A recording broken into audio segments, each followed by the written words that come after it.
Bueno, Dios les bendiga grandemente en esta noche. Estamos acá contentos de continuar estudiando la palabra de Dios en este día.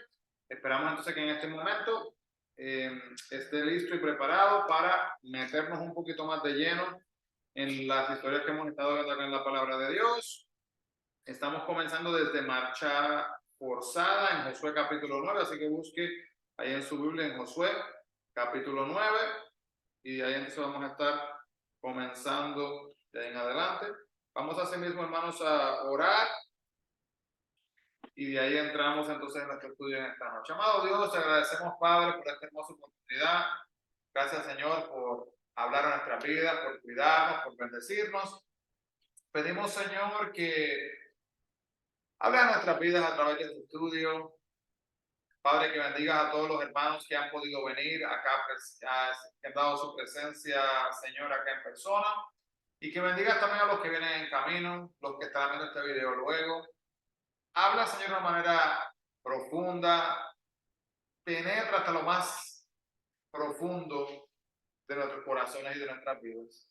Danos entendimiento y ayúdanos, Padre, a poder crecer diariamente en tu palabra y a poder alcanzar ser más y más como tú. En el nombre de Jesús pedimos estas cosas, mi Dios. Amén y amén.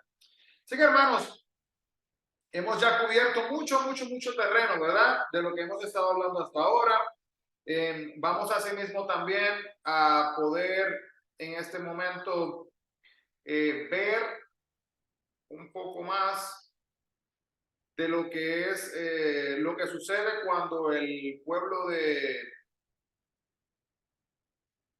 Dios, ¿verdad? Sale fuera de lo que es Egipto.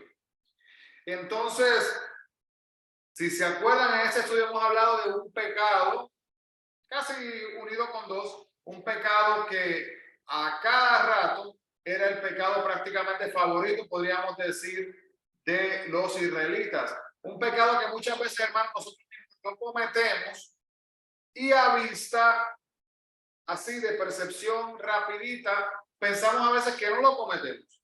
Es la idolatría y la desobediencia, ambos. ¿Cuántos de ustedes, hermanos, han practicado la idolatría? ¿Practican la idolatría? ¿Han sido obedientes o desobedientes con Dios? De igual manera yo también, que tengo que reflexionar en mi propia vida. Podemos ver acá entonces que en esta jornada, ¿verdad? Marcha forzada, Josué capítulo 9 del versículo 17 en adelante, podemos ver acá, hermanos, que muchas veces alejarse de Dios a menudo lleva a hacer pactos con enemigos de Dios. Cuando nosotros, hermanos, no caminamos lado a lado, vamos a decir de brazo a brazo, mano en mano con Dios, nos podemos distraer, hermano, de las cosas que nos rodean, y estas cosas nos pueden llevar a nosotros, en vez de hacer que nos acerquemos a Dios, a que nos alejemos de Él, porque nos enfocamos en agradar a las personas que nos rodean y no en agradar necesariamente a Dios, que es el que se merece la gloria y la honra. Podemos ver, por ejemplo, en el versículo 14 al 16, mire lo que dice aquí en Josué 9. Dice, y los hombres de Israel tomaron de las condiciones de ellos y no consultaron a Jehová. Y Josué hizo paz con ellos y celebró con ellos alianza, concediéndoles la vida. Y también lo juraron los príncipes de la congregación. Pasados 3 días después que hicieron la alianza con ellos, oyeron que eran sus vecinos y que habitaban en medio de ellos. Así que, hermanos, cuán rápidamente muchas veces en nuestras vidas nos podemos nosotros alejar de Dios sin darnos cuenta de que lo que estamos haciendo va totalmente en contra del plan de Dios. Podemos preguntar, vemos el versículo del 16 al 27, la siguiente pregunta. ¿Qué quiere Dios de usted cuando obedecer un mandamiento parece llevarlo a desobedecer a otro? Mire eso. Obedecer un mandamiento parece que le puede llevar a desobedecer a otro. Podemos ver acá en esta sección que cuando desobedecieron a Dios, eso les causó un problema. Y habían hecho un acuerdo con un grupo de personas que no se supone que tuvieran ningún tipo de acuerdo, que no hicieran ningún tipo de trato. eso fue en contra de lo que Dios le había dicho a ellos. Pero en base al compromiso que hicieron, tenían entonces que decidir ahora qué vamos a hacer. Vamos a romper el compromiso que hicimos, que sería algo incorrecto, o vamos a obedecer a Dios, que sería lo correcto. Pero al obedecer a Dios de una manera u otra, iban a tener que lidiar con esta situación. Escuchen bien, hermano, esta situación no fue creada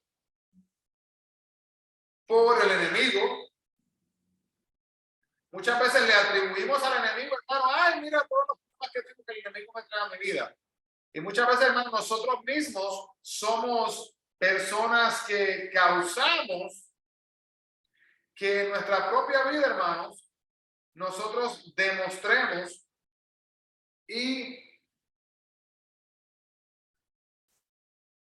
aquí está la palabra que estaba buscando, elijamos. Es su decisión, es mi decisión si nosotros vamos a elegir honrar a Dios o no elegir honrar a Dios. Entonces, en el momento que pasa esta decisión, ahora hay decisiones que van a hacer prácticamente como un efecto de dominos que van a estar cayendo.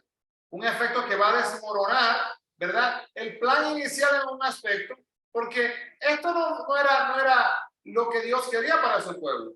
Pero por los errores que cometieron, ahora iban a haber estos tipos de consecuencias. Entonces podemos ver aquí también que ahora Israel debía de ser locales, pero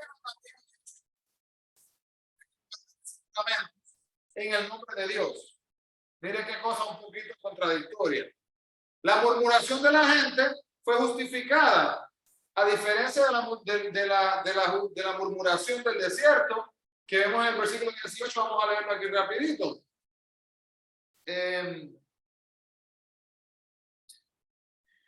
Dice, no los mataron los hijos de Israel por cuanto los príncipes de la congregación les habían jurado por Jehová, el Dios de Israel, y toda la congregación murmuraba contra los príncipes. Entonces ahora, hermanos, esta murmuración no venía de la misma queja como pasó anteriormente en el libro anteriormente cuando fue mencionado, en los versículos anteriores. Israel podía incluir a extranjeros, ¿verdad? Como podemos ver acá, pero entendemos esto, hermanos, que servir en la casa de Dios elimina una cosa. Cuando nosotros le estamos sirviendo a Dios, se supone que nosotros quitemos inmediatamente cualquier ídolo que se encuentre en nuestras vidas. Cualquier ídolo que se encuentre en nuestro hogar, en nuestra casa, en nuestro trabajo, en nuestro auto, dentro de nuestra propia persona física. Tiene que ser una decisión. Y no podemos permitir que estas cosas, hermanos, nos lleven a caer por el camino del pecado. Miren lo que hace Josué en el versículo 17. Dice, y Josué los destinó aquel día a ser leñadores y aguadores para la congregación y para el altar de Jehová en el lugar que Jehová eligiese, lo que son hasta hoy. Entonces, terminó con estas personas que no se supone que hubieran ni quedado vivas, hermanos, y les da una tarea. Y esta tarea ahora le correspondía en base a un error que fue tomado de parte de ellos. ¿Cuántas veces nosotros hemos hecho exactamente lo mismo, hermanos? Y hemos cometido errores que no nos correspondían en nuestras acciones. Podemos ver también aquí, hermanos, en estos versículos que la guerra comienza porque un ex aliado ha hecho un pacto con el enemigo, tristemente, en base a la desobediencia. Josué se ve esforzado a defender que había hecho un pacto. Y ahora, ¿qué termina pasando? Que Dios llevó a cabo la mayoría del enemigo, así como en Jericó. Dios se encargó de la situación. Nosotros, hermanos, a veces, como hemos hablado en repetidas ocasiones, queremos resolver todo con nuestras manos. Y a veces no le damos la oportunidad a Dios, hermanos, para que Dios obre y que Él intervenga de la manera que tiene que hacerlo. Entonces, podemos ver acá también que la matanza en la batalla, escuche esto bien, no es un mandamiento para todas las generaciones, sino para la toma de la posesión de la tierra prometida, a fin de que nada tentara a Israel a adorar a dioses extraños. Mire, hermanos, ¿ha usted en algún momento permitido que algo distraiga su vista, espiritualmente hablando? Que algo coja nuestro interés, nuestro enfoque en cuanto a lo que es la palabra de Dios, ¿verdad? Lo que es Dios como ser espiritual en nuestras vidas, visiones, distraernos. En el momento, hermanos, que algo o alguien toma el lugar de Dios en nuestras vidas, ese algo o ese alguien se convierte en idolatría. Y es bien importante porque, hermano, mire, cuando yo era niño, algunas veces a mí cuando me enseñaron sobre idolatría, me enseñaban que literalmente idolatría era hacer esto, doblarse frente a una cosa y vamos a decir hasta un lapicero. Yo cojo esto y yo venero o adoro o devoro a este lapicero. Que sí es un tipo de idolatría. Pero hermanos, este lapicero, si yo venerara o adorara a este lapicero está tomando el lugar que le corresponde a Dios en mi vida. Eso significa, hermanos, que hasta la familia puede convertirse en idolatría. El esposo, el hijo, la hija. Y tenemos que tener cuidado, hermanos, en nuestras vidas, de que nosotros mismos no causemos problemas en nuestras vidas, como lo hizo aquí Josué, cuando viene y le abre la puerta a este error que cometió al permitir que, al hacer una alianza con estas personas. Entonces, en el capítulo 11 también podemos ver acá que Josué completó la tarea que Moisés entonces había comenzado, como podemos ver en números 33-52. Y Dios espera que conozcamos toda su palabra y estemos listos para obedecerla y cumplirla.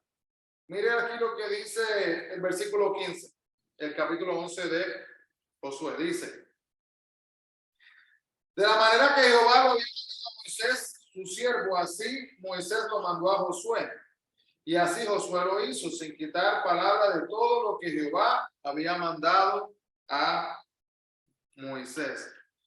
Vemos entonces luego que continúa entonces la historia, hermanos, en la página 211 de sus libros, de la Biblia Ilustrada. Vemos acá entonces que se ve acá lo que es esta traición. Y de aquí continúa entonces esa historia hasta llegar hasta el libro de Jueces. Y en el video que les había compartido, compartí mucha información porque son muchos eventos que toman lugar acá, que pasan para ver la transición hasta que llegamos entonces hasta los jueces. Pero les quiero compartir algunos puntos importantes. Dios, en el capítulo 13, Dios llamó a Josué a dividir la tierra entre las tribus, así como Moisés había hecho aún sin haber completado la conquista. Y un punto importante, hermanos, que Dios le da la oportunidad al pueblo de Israel repetidamente es de practicar la obediencia. Les pregunto, hermana Efi, ¿es fácil ser obediente a Dios? Es una lucha. Es una lucha con la carne. ¿Por qué es una lucha con la carne? Siempre entró esta carne que es inclinada, no quiere obedecer. Es un proceso de dar una obediencia a Dios, es un proceso. Cuando uno comienza a conocer a Jesús y a entender lo que hizo con nosotros, entonces empezamos, que el corazón se sensibiliza un poco a la palabra de Dios. Y ahí como que vamos dando paso a paso la obediencia, ¿no? Y hay cosas que cuestan obedecer. El caso de congregar. La que bueno, dice que no te ya lo explica, que algunos tienen costumbre de dejar de congregarse. Ahora el virus. Y ahora ya es costumbre. Y eso dice la vida, ¿verdad? Pero cuesta. El riesgo es otra cosa.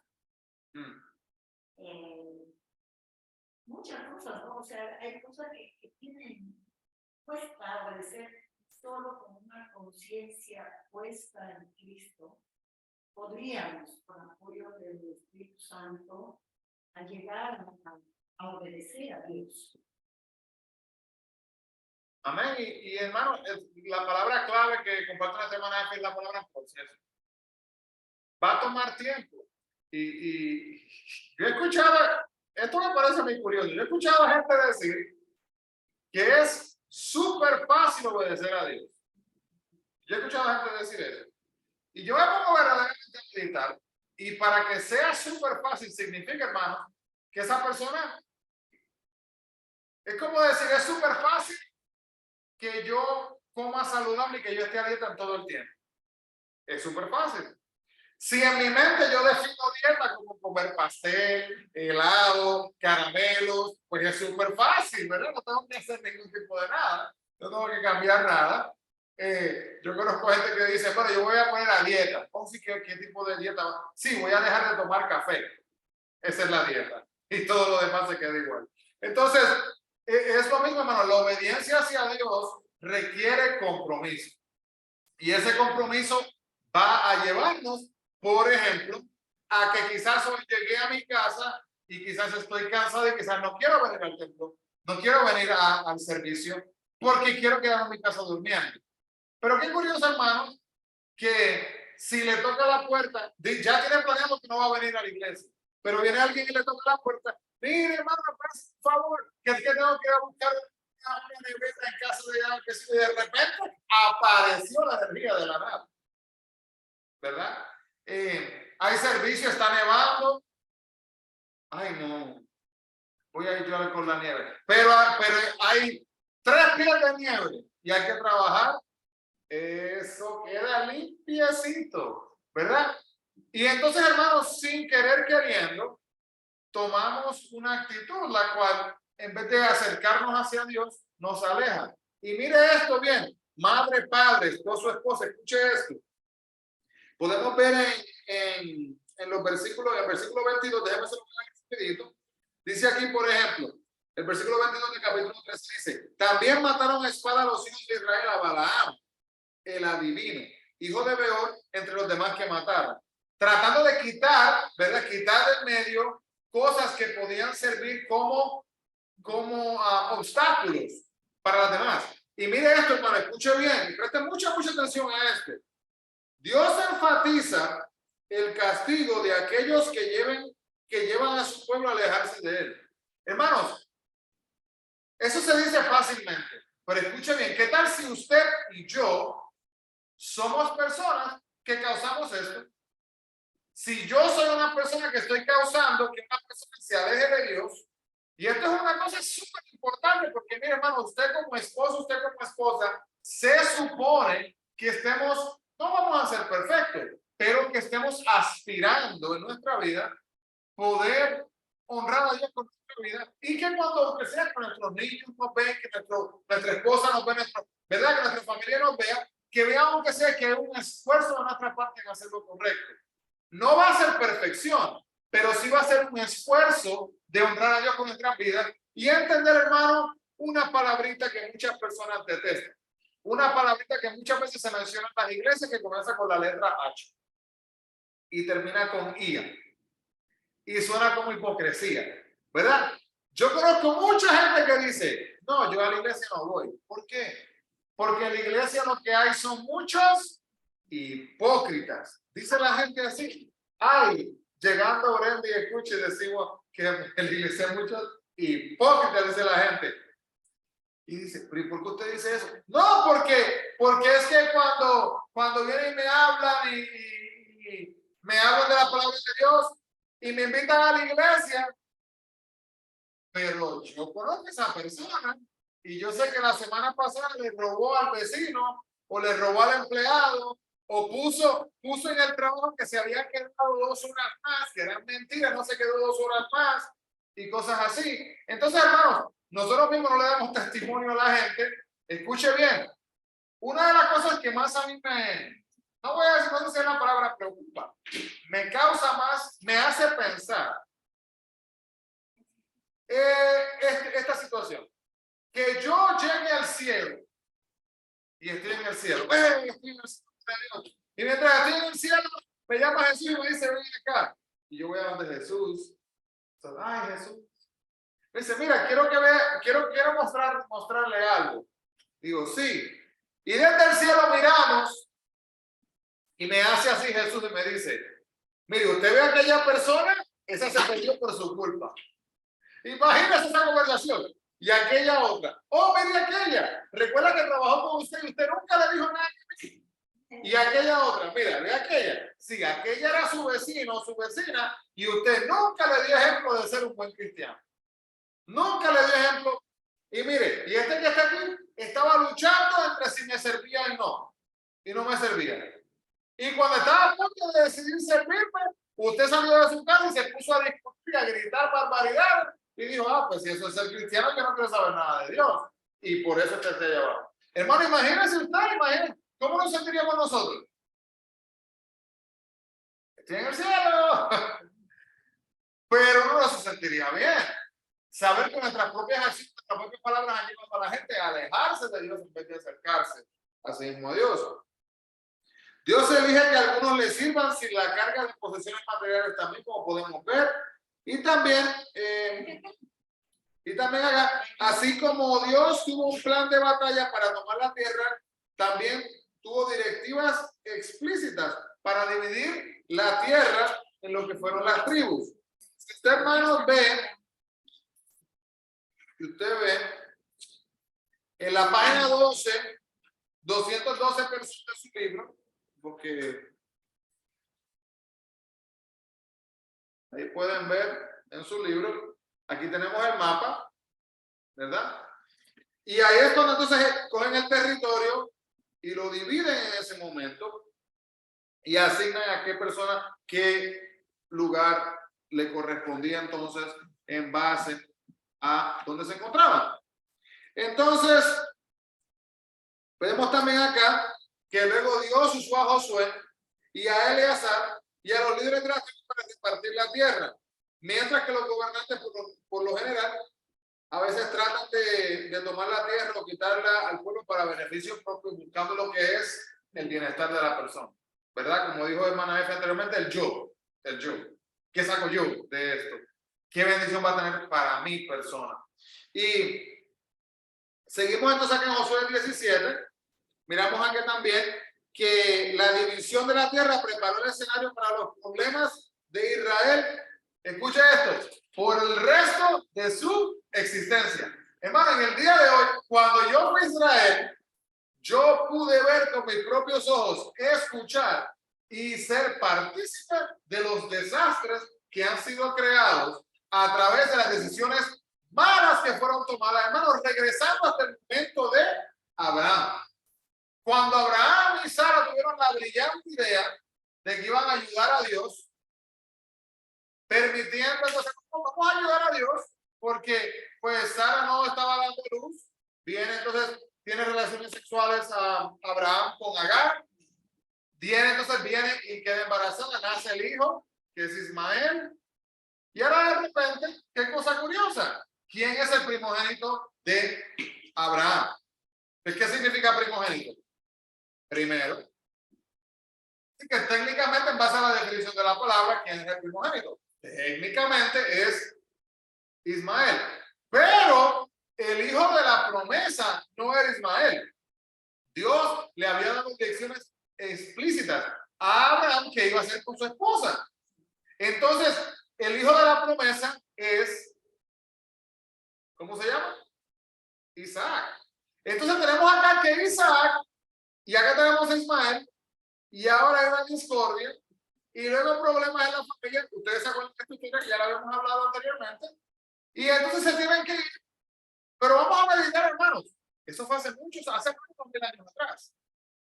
Vamos a meditar. ¿Qué impacto tiene eso en el pueblo de Dios? Hermanos, el territorio a que le iba a pertenecer. Le iba a pertenecer a la familia de Isaac, le iba a pertenecer a la familia de Ismael, le iba a pertenecer a ambos, o qué tipo de problemas iban a crearse. Luego, en base a eso, vemos también con Jacob, ¿verdad? Y Esaú, lo que pasa también con el robo, por decir, de lo que es la primogenitura. Jacob, ¿verdad? Decepcionadora, ¿verdad? La persona que desilusiona. Y todas estas cosas, hermanos, que llevan hasta este momento de la historia, nos encontramos aquí en el libro de Josué, donde le correspondía entonces a los líderes entender que había un plan y un propósito para todo esto. Pero qué triste, hermanos, que mientras se está desglosando todo esto, llega cada tribu a su lugar, ¿verdad? Hay alegría de que tienen su territorio, pero el escenario se estaba preparando, hermanos, para los problemas que iban a venir. En base a una de las situaciones más grandes de los pecados, que es la idolatría. Como podemos ver que, hermanos, la idolatría era el pecado que seguía saliendo. Entonces, vamos a la página 214, ahí está en el libro de Jueces, capítulo 4. Rapidito. Se ve el plan, los caminos de Dios, el plan de Dios. Terminamos acá con Josué y entramos entonces a Jueces, capítulo 4. Ya les había dado la introducción más específica, ¿verdad? En esta sección. Pero podemos ver acá, hermanos, en el libro de Jueces, capítulo 4, versículo 1 hasta el capítulo 5, que aparece una mujer que se llamaba Débora. ¿Y quién era Débora? Pues esa, ¿verdad? Una mujer que se supone que, deben de acordarse, hablamos un poquito también de ella, diciendo que también era una profetisa, también era madre. Y fue una mujer que verdaderamente fue utilizada por Dios de una manera grande. Y podemos ver eso acá en la lectura de Jueces capítulo 4 en adelante. Podemos ver acá también, hermanos, que cuando que Dios revela el plan de la salvación, en el versículo 3, vamos aquí a leerlo en el capítulo 4, versículo 3 de Jueces, donde dice: entonces los hijos de Israel clamaron a Jehová, porque aquel tenía 900 carros errados, y habían oprimido con crueldad a los hijos de Israel por 20 años. Sabemos y entendemos que Dios tenía un plan, no se iban a quedar estancados ahí por siempre. Y hermanos, la vida del pueblo de Israel, tú estás escuchando gente cristiana que dice: ¿por qué siempre se está hablando de Israel? ¿Por qué siempre se está hablando de Israel? ¿Por qué? ¿Para qué? No me importa, no quiero saber nada de Israel. Escucho a los cristianos decir eso. Y es curioso el decir eso, porque, hermano, mire, el pueblo de Israel es una representación de usted, de mi persona. Nosotros somos representados literalmente a través del pueblo de Israel cuando nosotros seguimos en un círculo vicioso, ¿verdad? Que a veces practicamos en nuestra vida de estamos bien con Dios, pecado, arrepentimiento, bien con Dios, pecado, arrepentimiento, y continuamos así muchas veces en nuestra vida. Y el pueblo de Dios, los líderes que vemos acá, como lo son Débora, que estamos hablando ahora, podemos ver, hermanos, que a través de estos líderes vemos personas imperfectas, tales como nosotros, que Dios utilizó y les permitió que ellos fueran de bendición al pueblo, que cuando fallaron, muchos de ellos se arrepintieron, pidieron perdón, y al hacer este cambio, Dios les dio la oportunidad de ser recordados por lo bueno y no ser recordados por lo malo. Imagínese usted, hermanos, que usted vaya a un cementerio y que se ponga a leer las lápidas de la gente, esté caminando, y usted camine por uno y diga el nombre de la persona y diga: hizo lo mejor que pudo. ¿Verdad? Que es como que, wow, hizo lo mejor que pudo. Miren, hermanos, se habla mucho de Moisés. ¿Cuántas películas se han hecho de Moisés? ¿Cuántos aquí les gustaría, vamos a ver si les regalan una camisa de Moisés bien bonita que diga: Moisés, gran asesino? Se la va a poner. Porque, hermano, Moisés fue un asesino, él mató. Vamos a decir que a David, lo mismo. Puede también darse el título de asesino, adúltero, ¿verdad? Orgulloso, hermano, y seguimos. Pero mire cómo Dios describe a David. La niña de 2 ojos. Wow. Abraham. Camisa grande, camisa grande. Abraham. El hombre que dudó. Como que esa camisa no se va a vender, ¿verdad? Pero él dudó cuando tiene la brillante idea de que va entonces a tener relaciones con Agar. Cuando tiene la brillante idea, ¿verdad? Falta de fe, de decir que esta es su hermana y no su esposa, ¿verdad? Todas estas decisiones que tomó. Pero hermanos, ¿por qué es conocido Abraham? Padre de la fe. Wow. Y qué cosa bonita, hermanos, que podemos ver como Dios, a pesar de nosotros mismos y a pesar de nuestras propias faltas de nuestros propios pecados, está dispuesto a demostrarnos la luz, ¿verdad? Para que así podamos ser partícipes de la victoria verdadera. Entonces, vemos acá que hay una espacio que Dios usa para describir la obra de cada uno de los libertadores. Y vemos acá que el rol de juez como profeta anunciaba la voluntad de Dios y como juez en una corte anunciaba la solución para la disputa de los errores que estaba cometiendo la gente en esos momentos. ¿Qué podemos hacer para resolver? ¿Y qué pasa? Llega el juez, la gente está pecando, el juez habla, la gente decide tornarse, cambiar y luego reconciliarse con Dios. La disposición de Dios de usar a un libertador que no parecía dispuesto, está interesante. Si leemos ahí en Jueces 4, miremos el versículo 6. Vamos a leer algunos de estos versículos. Bien curioso lo que pasa aquí con Barak. Dice, y ella envió a llamar a Barak, hijo de Abinoam, de Cedes de Neftalí, y le dijo, ¿no te ha mandado Jehová, Dios de Israel, diciendo, ve, junta a tu gente en el monte de Tabor y toma contigo 10,000 hombres de la tribu de Neftalí y de la tribu de Zabulón, y yo atraeré hacia ti al arroyo de Sisón, a Sísara, capitán del ejército de Javín, con sus carros y su ejército, y los entregaré en tus manos? ¡Wow! ¡Qué maravillosa historia!, ¿verdad? ¿Cómo suena? Qué bonito, pues que así mismo ya Dios va a obrar, porque Dios dijo que hiciéramos esto, vamos a hacerlo y ya está todo bien. Pero miren qué curioso lo que responde aquí el famoso Barak. ¿Quién se pone la camiseta grande que diga, Barak, cobarde? ¿Quién se pone la camiseta? Yo no creo que Barak se la quiere poner, ¿verdad? Pero qué bonito que Barak, pues no nos acordamos de él solo por eso, sino que la historia continúa. Pero miren lo que dice el versículo 8. Hermano, y yo leo este versículo hasta con un poco de pesar. No quiero ni decirlo en voz alta. Porque si Dios nos da las instrucciones específicas de lo que tenemos que hacer, de lo que se espera que nosotros hagamos, nos dice, vas a ir a la izquierda 3 pasos, a la derecha 2 pasos, vas a dar un brinco y ahí te queda y espera por mí. Si eso es lo que Dios nos dice, porque tenemos que hacer exactamente lo que dijo. Pero miren lo que dice el versículo 8. Barak le respondió, si tú fueres conmigo, yo iré. Pero si no fueres conmigo, no iré. Y mira lo que dice el versículo 9. Esta mujer, wow.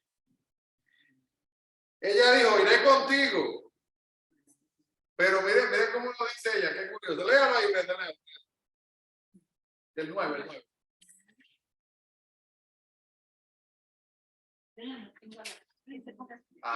Yo la escuché leyendo y estaba, no se preocupe. Ahí se puso los ojos ya, ok, adelante. Ella dijo, iré contigo, mas no será tuya la gloria de la jornada que emprendes, porque en mano de mujer Jehová estará. Y levantándose, Jehová fue con Barak a hacer gracias. Mire, hermano, no sé usted, pero en el momento que dice Barak,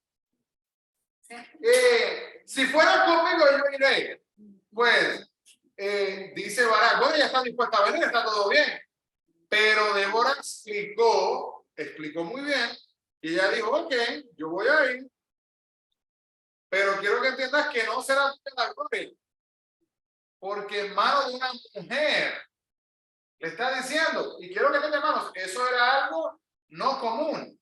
Literalmente, esta es prácticamente una de las historias, de las pocas o la única historia en la Biblia donde usted va a ver esto, donde una mujer recibe crédito por esto. Y mire por qué fue, hermano. Las mujeres feministas del año 2023 no se sientan mal. No tiene nada que ver con eso. Dios tenía un plan, un propósito en aquellos tiempos, ¿verdad? Y era así. Entonces, los hombres eran los que estaban dirigiendo. Pero qué bonito, hermanos, que había una mujer que estaba lista y preparada para escuchar. Porque, ¿qué cosa? Barak escuchó lo que él tenía que hacer. Barak no sabía, pero Débora lo sabía también. Y Débora estaba dispuesta a ella ser partícipe y literalmente empujar a este hombre que no estaba haciendo lo que tocaba hacer. Qué bonito que nosotros todos tuviéramos la actitud que tuvo Débora. Seamos hombre o mujer. Que estemos dispuestos a no solamente ser oidores de la palabra de Dios, sino practicar y hacer lo que dice la palabra de Dios. Porque, hermanos, tristemente de nada nos vale y se nos hace literalmente una decoración en nuestra vida cuando sabiendo lo que tenemos que hacer bíblicamente, no lo hacemos. Entonces, próximo acá. Seguimos acá en Jueces capítulo 6. Vaya por allá brincando. Elegido por Dios. Jueces capítulo 6. Ahí me meto el capítulo 6. Y acá vemos entonces, hermanos, que están los cananeos. Vemos acá que se presenta a otro de los jueces, que se llama Gedeón. Gedeón. Y no sé cuántos saben de Gedeón. ¿Pueden contar qué saben de este hombre Gedeón? ¿Por qué es conocido Gedeón en el día de hoy? Si vieron los videos deben de saber. Tenemos un poquito de Gedeón en los videos. Fue valiente, digamos, a pesar de que la situación en que él se encontraba, ¿no? Que estaban sitiados por el enemigo, le quitaban sus cosechas, y él estaba escondiéndose ahí, venteando el trigo, y tiene temor por lo que el Señor le dice, ¿no? De que en la mano de él va a ser entregado el enemigo, pero luego se dispone, le cree a Dios. Y tuvo un sueño, ese sueño ejecutó, digamos, la victoria con la fe y la disposición de este joven. Porque era joven a comparación de... Sí, desde mucho, sí. Y curioso, como comienza a llevar a decir, que él primero se escondió. Camisa. Gedeón, el que se esconde. Gedeón, cobarde, miedoso, ¿verdad? En la camisa. Miren, hermanos, pero qué bonito Gedeón no es conocido por eso. Mire, vamos a leer aquí, hermanos, porque esto es un recordatorio para usted. Y yo lo digo como broma, pero no es tanto ni broma, es la realidad. Lo que Dios ve en nuestra vida. Miren lo que dice en Jueces capítulo 6. Vamos a leer aquí el versículo 11. Versículo, vamos a comenzar en el 10. Dice, y os dije, yo soy Jehová vuestro Dios. No temáis a los dioses de los amorreos en cuya tierra habitáis, pero no habéis obedecido a mi voz. Mira lo que dice el versículo 11. Imagínense esta escena, ¿ok? Está ahí Gedeón, está halagando el trigo. Dice, y vino el ángel de Jehová y se sentó debajo de la encina que está en Ofra, la cual era de Joás, Abiesarita. Y su hijo Gedeón estaba sacudiendo el trigo en el lagar. Ahí estaba en el lagar, ¿verdad? Sacudiendo el trigo para esconderlo de los madianitas. Hermano, usualmente no se hace eso, no se sacuda, ¿verdad? A escondida, pero lo está haciendo para evitar que se lo vayan a llevar, lo vayan a destruir, ¿verdad? Y mire qué maravilloso aquí este versículo, el 12 dice. Y el ángel de Jehová se le apareció cobarde, miedoso. No. Eso decimos nosotros, que apuntamos el dedo a la gente y le decimos miedoso, cobarde. No, miren lo que dijo, hermano. Le dijo, Jehová está contigo, varón esforzado y valiente. Pero si le damos un lapicero a algunos, le añadiría algunos adjetivos más. Varón esforzado y valiente que primero se escondió. Añadiría. Pero mire qué cosa bonita, hermano. Mire, Gedeón en ese momento, con sus propios ojos, él no podía ver ni entender la grandeza de lo que Dios iba a hacer en la vida de él. A través de él, como dijo, quizás. Pero ¿sabe qué es una cosa? Que Gedeón empieza a cambiar.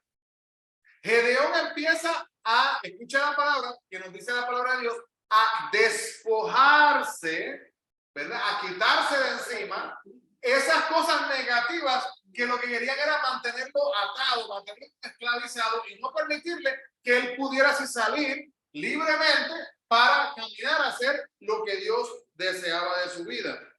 Y Gedeón respondió en ese versículo 13, Señor mío, si Jehová está con nosotros, ¿por qué nos ha sobrevenido todo esto? ¿Y dónde están todas sus maravillas que nuestros padres nos han contado diciendo? No nos sacó Jehová de Egipto y ahora Jehová nos ha desamparado y nos ha entregado en la mano de los madianitas. Y mirándole Jehová le dijo, hermano, y ahí añadiríamos muchos adjetivos también, mirándolo con pena, mirándolo con vergüenza, dirían muchas personas, pero así no es que Dios nos mira cuando nosotros no entendemos.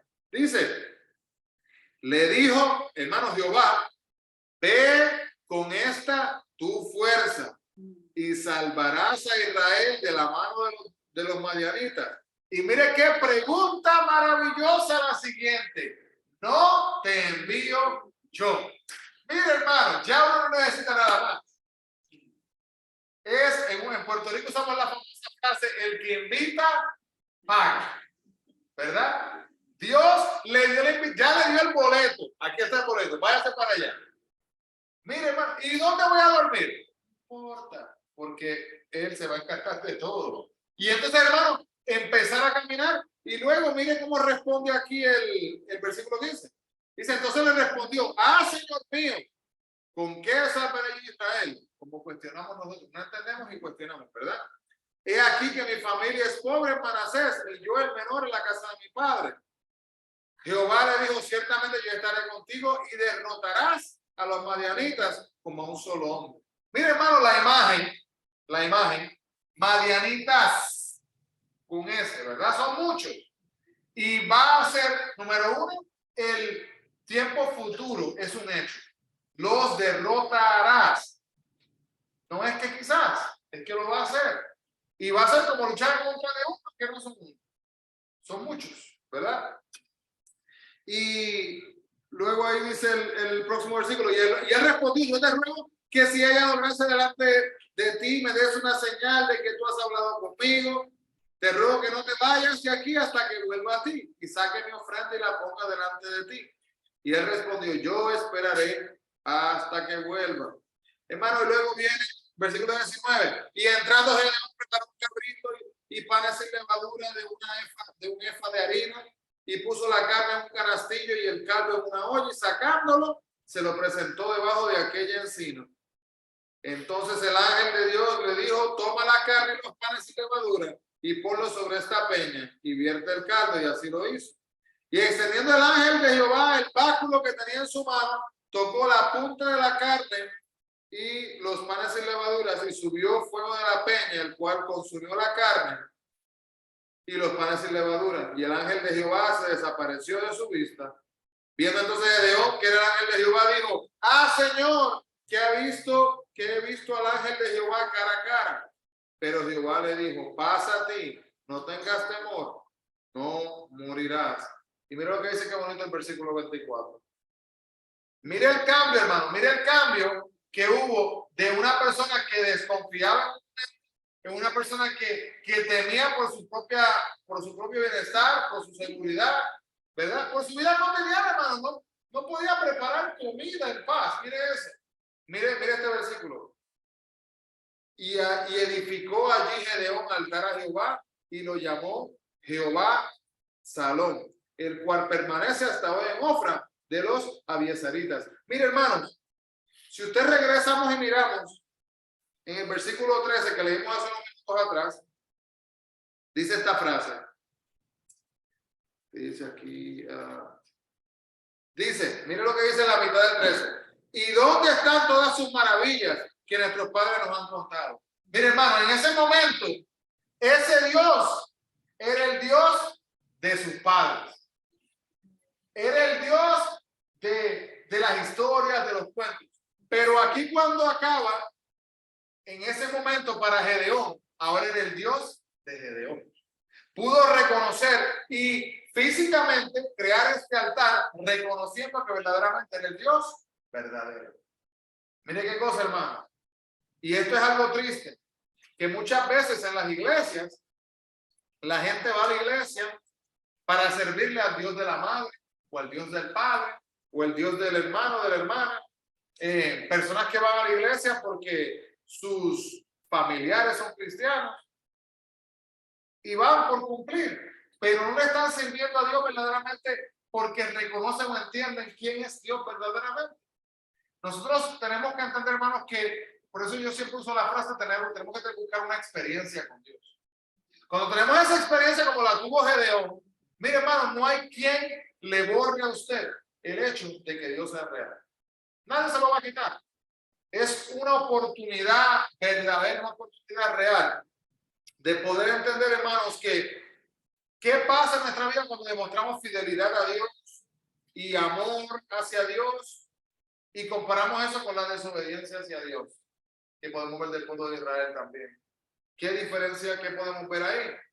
Cuando llega entonces el año, invaden acá los filisteos en esta sección, Jueces 7, del 22 al 25, entra por allá.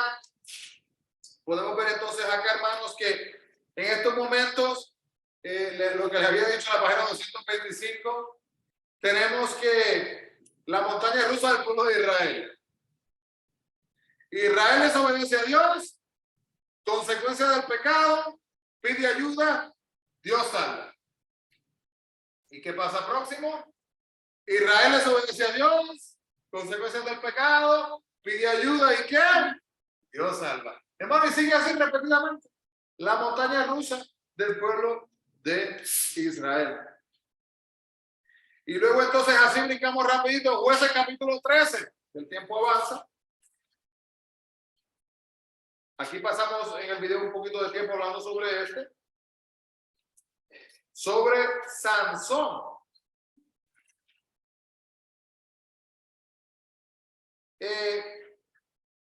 No creo que sea yo.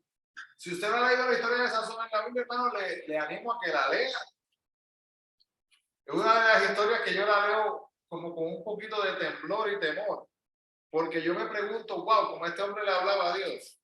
Cuando se pone a leer, uno se queda pensando, wow, pero luego entiendo que no es tanto como él le hablaba a Dios, es el hecho de que Dios conocía el corazón de Sansón y que quizás tenía sus áreas que estaba trabajando y Dios con todo y eso, hermanos, un recordatorio para nosotros que Dios, a pesar de nosotros mismos, Él está dispuesto a utilizarnos, ¿verdad? Entonces, podemos ver ahí la parte de lo que es la adivinanza en el capítulo 13 de Jueces 13:2. Miremos aquí el primer versículo ahí, el versículo 2. Capítulo 13, versículo 2, donde dice que había un hombre de Sora de la tribu de Dan, el cual se llamaba Manoah, y su mujer era estéril y nunca había tenido hijos.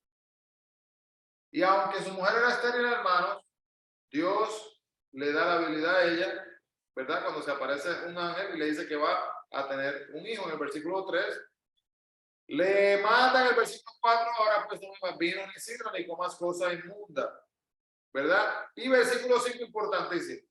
Pues he aquí que concebirás y darás a un hijo, y navaja no pasará sobre su cabeza, porque el niño será nazareo a Dios desde su nacimiento, y él comenzará a salvar a Israel de la mano de los filisteos. Entonces, luego esta profecía, ¿verdad? Esta bendición de lo que le esperaba. Vemos luego, brincamos hacia adelante. Hermanos, que Sansón tomó decisiones. No sé qué adjetivo utilizar para explicarlo, pero no fueron decisiones buenas. Su padre y su madre eran y que se casaron con una mujer que fuera de su propio pueblo, de su nación.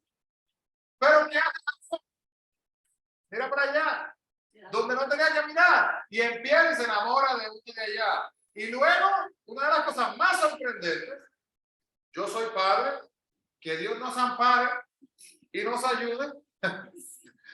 Cuando viene y le dice al padre y a la madre, no, es que no quiero a esa mujer, pero es que ya no es buena para mí. Pero es que esa es la mujer que yo quiero, pero es que esa no es la que Dios quiere que tenga. No, pero es esa. Y de repente pasa casi como pasó con Aarón. Si se acuerdan con Aarón, yo no sé qué le entró a Aarón. Algún día le preguntaré, Aarón, ¿qué estabas pensando cuando estuviste dispuesto a coger todas esas joyas, esas joyas y crear un ídolo? ¿Qué estabas pensando, Aarón? ¿Dónde estaba tu mente, Aarón? ¿Qué estabas pensando? Cosas que uno dice, pero ¿y cómo una persona que sabe lo que tiene que hacer se va y hace lo incorrecto? A propósito, este es el día que yo todavía no tengo esta pregunta. Se pone uno a fumar cigarrillos y luego termina uno desarrollando cáncer. Y luego le echamos la culpa al diablo del cáncer. Pero el diablo no fue el que me puso el cigarrillo. ¿No? Esa fue mi decisión. Entonces, a veces, hermanos, no pensamos en las consecuencias de las decisiones que nosotros tomamos en nuestras vidas. Así que el tiempo ha avanzado, hermanos, pero aprendemos de la vida de Sansón, aprendemos de la adivinanza, aprendemos de cómo él mismo paga la deuda que terminó teniendo que pagar en base a su propio bueno, a la adivinanza que había dicho y el engaño que le hicieron. Le animo, le aliento, hermano, que usted se ponga a leer verdaderamente específicamente los detalles en Jueces capítulo 13, para que tenga un poquito más y que aprenda, hermano, que no dejemos nuestra vida distraernos del pecado que nos rodea. Así vamos a orar y así nos despedimos en esta noche. Amado Dios, gracias, Padre, por esta oportunidad de estar aquí reunidos, Señor, y de poder estudiar tu palabra en esta noche. Te pedimos, Señor, que nos ayudes a poder acercarnos más hacia ti diariamente, Padre, y a poder entender, Señor, que a pesar de nuestras faltas, de nuestra desobediencia, de nuestra idolatría, Padre, que a veces si nos damos cuenta que la practicamos, mi Dios, de nuestros pecados, estás dispuesto a encontrarte con nosotros. Ten misericordia en nuestras vidas, Padre, guíanos y ayúdanos a ser más como tú. Bendice, Padre, cada familia, cada hermano, cada hermana, Padre, que se comunica con nosotros. Señor, y que estará escuchando este mensaje, Padre, que podamos aprender y aplicar tu palabra en nuestras vidas diariamente. En el nombre de Jesús te agradecemos y lo pedimos. Amén. Así que, hermano, Dios les bendiga a los que están acá con nosotros conectados en Facebook y en las redes sociales. Dios les bendiga grandemente. Hablaremos pronto.